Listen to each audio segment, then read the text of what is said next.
जरा सोचो तुम इतने खूबसूरत हो जाओ कि घर से बाहर निकलते ही लड़कियों का जमावड़ा लग जाए और तुम्हारी खूबसूरती को संभाल पाना उनके बस की बात ही ना हो। कुछ ऐसा ही होता है हमारी आज की कहानी में। कहानी की शुरुआत होती है मास परिवार से, जो पिछली कई पीढ़ियों से सबसे सुंदर इंसानों में से थे। लोग उनकी खूबसूरती की वजह से उन्हें बेहद पसंद करते थे और यही उनके पैसे कमाने का तरीका था। उनका सबसे बड़ा बेटा ओकिस एक टिकटॉक स्टार है। उसके दिलकश चेहरे की वजह से उसके करोड़ों फॉलोअर्स थे। इसके अलावा वो आम लड़कों की लड़कियों से सेटिंग करवाने में भी मदद करता था। उसका बाप पार्कर भी अपने समय में हद से ज्यादा खूबसूरत था, जो आए दिन लड़कियों का दिल तोड़ता था। उसने 1200 से ज्यादा लड़कियों को डेट किया था और आखिरकार उसे अपने बच्चों की माँ मिल गई। उसकी माँ भी काफी खूबसूरत थी, लेकिन थोड़ा आदमियों की तरह। अबे इसकी तो मूछें भी हैं। उनका छोटा बेटा कुलीन घर में सबसे ज्यादा सुंदर है। पूरे परिवार को अपनी खूबसूरती पर नाज था, लेकिन कुलीन चाहता था कि वो एक आम जिंदगी गुजारे।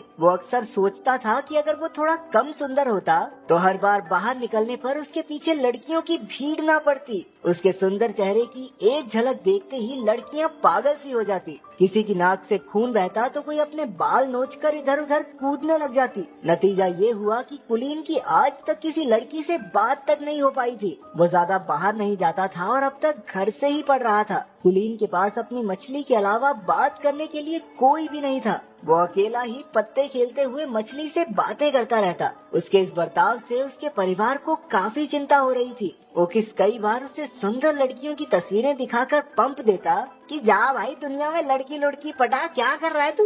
लेकिन कुलीन कहने लगा कि उसे एक ऐसी लड़की चाहिए जिसे उसकी सुंदरता से फर्क ही न पड़ता हो। वो चाहता था कि लड़कियां उसके दिल के लिए उसे पसंद करें। जब कोई तरकीब काम नहीं आई तो परिवार वालों ने एक नया तरीका सोचा। उन्होंने गरीब होने का नाटक करने का प्लान बनाया ताकि वो कुलीन को स्कूल जाने पर मजबूर कर सकें। एक रात जब कुलीन पानी पीने उठा तो उसने अपने माँ बाप को बात करते सुना कि अब से वो लोग नाश्ते में सिर्फ अंडे खाया करेंगे ताकि कुलीन को घर से पढ़ाने के पैसे जमा हो सके। ये सुनकर उसे काफी पछतावा हुआ और अगली सुबह उसने स्कूल जाकर पढ़ने का फैसला किया। ये सुनकर पूरा परिवार खुशी से नाचने लगा, लेकिन फिर कुलीन ने कहा कि मैं तो सिर्फ लड़कों के स्कूल में जाऊंगा। बाकी सबका मूड थोड़ा खराब हुआ, लेकिन फिर भी वो मान गए कि कम से कम घर से बाहर तो निकलेगा ये। स्कूल के पहले दिन ओकिस उसे बाइक पर छोड़ने गया, लेकिन बाइक से उतरकर भी कुलीन हेलमेट पहनकर ही चला गया। उसने पूरा दिन हेलमेट पहनने की सोची ताकि किसी का ध्यान उसकी खूबसूरती पर ना जाए, लेकिन हुआ एकदम उल्टा,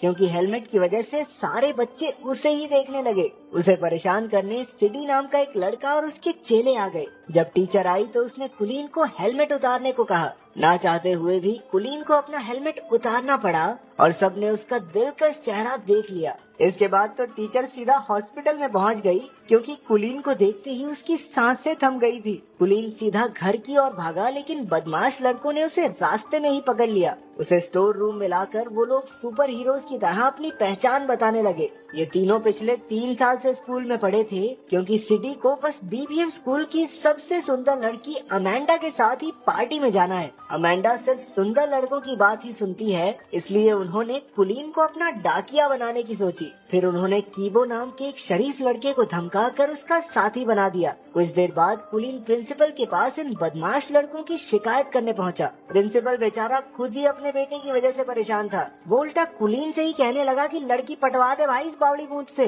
ताकि जल्दी से जल्दी स्कूल को छोड़ के जाए। उस रात कीबो और कुलीन ने अगले दिन ये काम करने का फैसला किया। कीबो के रूप में एक अच्छा दोस्त पाकर कुलीन को काफी खुशी हुई। अगली सुबह वो दोनों बीबीएम स्कूल पहुंचे, जहां उन्हें देखते ही लड़कियां चिल्लाने लगी, ये हेलमेट वाले लड़के को बाहर निकालो, पता नहीं कितना बुरा दिखता होगा। सभी लड़कियों ने मिलकर कुलीन को हेलमेट उतारने पर मजबूर कर दिया। जैसे ही उसने हेलमेट उतारा, पूरे स्कूल में तहलका मच गया। कुछ घंटों बाद तो टीवी पर खबर आ रही थी कि कुलीन की वजह से लड़कियां पागल हो रही हैं। किसी की नाक से खून बह रहा था तो कोई इधर उधर उल्टी फुल्टी हो रही थी। स्कूल की सबसे खूबसूरत लड़की अमेंडा को भी उसे न्यूज पर देखते ही उससे प्यार हो गया। उसने ठान लिया कि कुलीन को अपना बनाकर ही रहेगी। जब खबर चारों ओर फैल गई तो हजारों की तादाद में लड़कियां कुलीन के घर के बाहर इकट्ठा होने लगी। उसके परिवार वालों ने घर में एंट्री के लिए टिकट बेचकर पैसा कमाना शुरू कर दिया। जब कुलीन ने छिपकर ये सब देखा तो उसे समझ आया कि उसके परिवार ने ही उसका इस्तेमाल किया है। जब उन्होंने उसे कॉल करके घर पर वापस बुलाया तो कुलीन ने लौटने से साफ इनकार कर दिया। और तो और इतनी सारी लड़कियों की वजह से अपनी मछली की बुरी हालत देखकर उसका दिल और टूट गया। अब वो एक बिल्डिंग की छत पर उसे ढूंढ रही लड़कियों से छुपता फिर रहा था। अचानक एक लड़की ने पीछे से आकर कहा, छलांग वलांग मारने का तो प्लान नहीं है ना तुम्हारा? कुलीन हैरान होकर उसे देखने लगा क्योंकि वो पहली लड़की थी जो उसे देखकर बेहोश नहीं हुई। उसे देखकर कुलीन के दिल की धड़कन बढ़ने लगी और वो कुछ बोल तक नहीं पाया। इसके बाद वो लड़की भी कुछ नहीं बोली और वहाँ से चली गई। कुछ देर बाद वो कीबो के घर रात गुजारने पहुँचा। कीबो और उसकी दादी ने उसका काफी ख्याल रखा। कीबो के कमरे में कुछ बहुत ही रेयर कार्ड्स को देखकर वो काफी खुश हुआ क्योंकि उसे भी ऐसे कार्ड्स कलेक्ट करने का शौक था। अगले दिन दोनों छत वाली लड़की को ढूंढने लड़कियों के स्कूल में गए। वहाँ पर उनकी मुलाकात अमेंडा से हो गई जिसे उन्होंने सिटी का खत दे दिया। अमेंडा कुलीन की खूबसूरती से फर्क न पड़ने का नाटक करने लगी, लेकिन जैसे ही वो गया अमेंडा की नाक से भी खून निकलने लगा। कुलीन को सीढ़ियों पर वो लड़की फिर से दिखी, लेकिन अपने आसपास लड़कियों के झुंड की वजह से वो उससे बात नहीं कर पाया। अगले कुछ दिनों तक कुलीन और कीबो साथ रहे और दोनों में गहरी दोस्ती हो गई। अगले दिन कीबो कुलीन को फुटबॉल देखने साथ ले गया, जहां वो अक्सर रेरे नाम की लड़की से मिलने जाता था।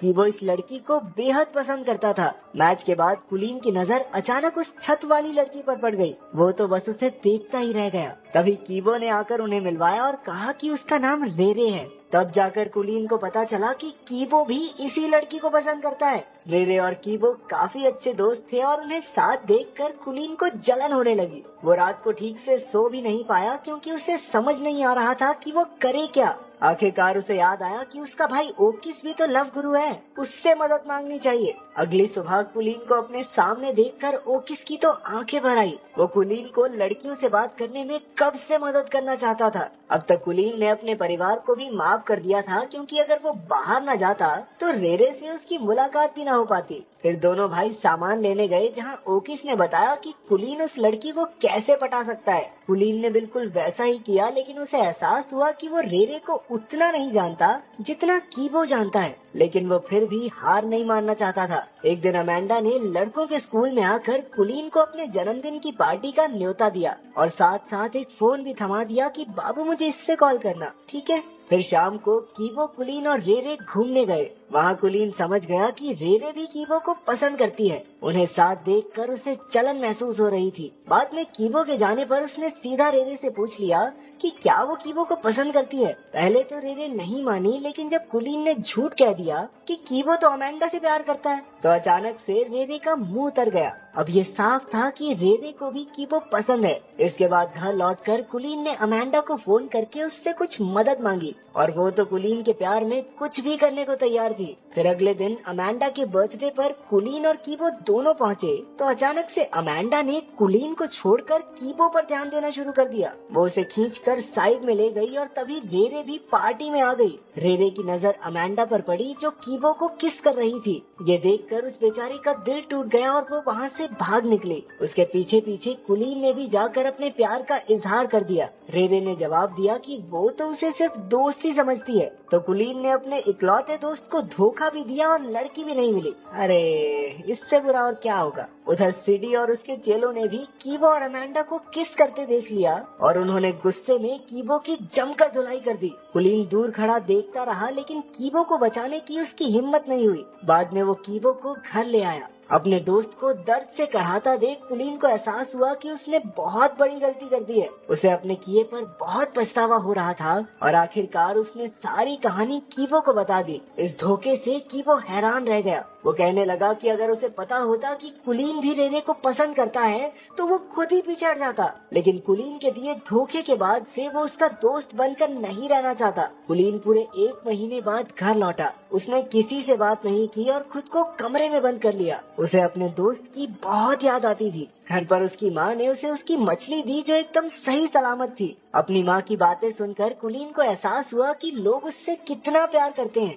अब उसने फैसला किया कि वो कीबो को जरूर मना लेगा। अगली सुबह उसने रेरे को जाकर सब सच बता दिया। इसके बाद उसने कीबो के पास जाकर उससे माफी मांगने की कोशिश की तो पहले तो कीबो नखरे मारता रहा, लेकिन बातों बातों में कुलीन ने कीबो से बुलवा लिया कि वो रेरे को कितना प्यार करता है। बाद में पता चला कि रेरे फोन पर सब कुछ सुन रही थी। आखिरकार उन दोनों के बीच की गलतफहमियां दूर हो गई थी। कुछ दिन बाद सब डांस पार्टी में गए जहां कीबो की पार्टनर रेरे थी और कुलीन की पार्टनर अमेंडा। आखिरकार कुलीन और अमेंडा को डांस के किंग और क्वीन का खिताब मिला। जहां एक और सारी लड़कियां उसे स्टेज पर देखकर पगला रही थी, वहीं उसे एक लड़की की आवाज आई कि इतना भी अच्छा नहीं दिखता ये सुनते ही कुलीन का दिल एक बार फिर से जोरों से धड़कने लगा और उसकी नजरें इस अनजान लड़की को ढूंढने लगी। तो अगर एक दिन के लिए तुम इतने खूबसूरत हो जाओ तो तुम क्या करोगे, कमेंट्स में जरूर बताना।